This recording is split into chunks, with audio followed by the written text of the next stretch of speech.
আসসালামু আলাইকুম। মাছটাকে সুন্দর করে হলুদ দিয়ে, মরিচ দিয়ে, লবণ দিয়ে মাখায় নিয়ে কিছুক্ষণ রেখে দিয়েছিলাম। তারপর তেলটা গরম করে ভালো করে মাছগুলি ছেড়ে দিলাম। কিছু কথা বলবো তার রান্নার ফাঁকে ফাঁকে।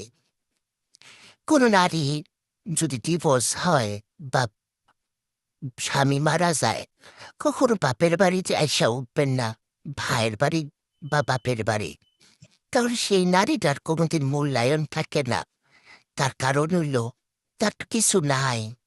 তার মূল্য দিবে কি কারণে? এর জন্য তার কখনো মর্যাদা দেয় না। তাই বলবো প্রতিটা নারীরে যে বাপের বাড়ির না উঠা নিজের পায়ে দাঁড়ানোর চেষ্টা করেন। তা না হয় প্রতিনিয়ত কথা শুনতেই হবে। তারপর দিয়ে দিলাম পিঁয়াজ, লবণ, তারপর একটু নাড়াচাড়া করে নিব। তারপর হলো আদা বাটা দিয়ে তারপরে আর একটু কষায় নেব। যে কথাটা বলতেছিলাম যে সে মানুষটা কারণ মূল্যায়ন কেন করে না জানেন?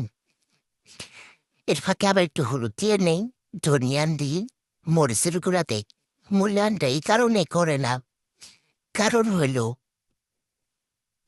তখনকার সে অযোগ্য পাত্রী হয়ে যায়।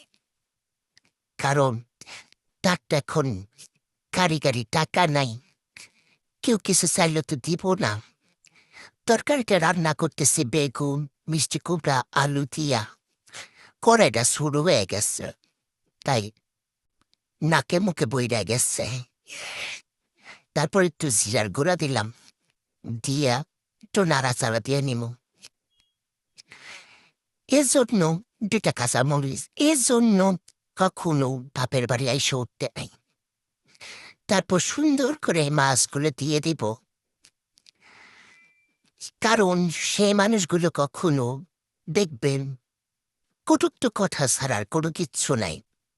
কথায় কথায় কইব শ্বশুর বাড়িতে খাইতে পারস নাই, এনে আবার এত বড় বড় কথা কসকে। খুব দুঃখজনক। ভালো থাকবেন সবাই।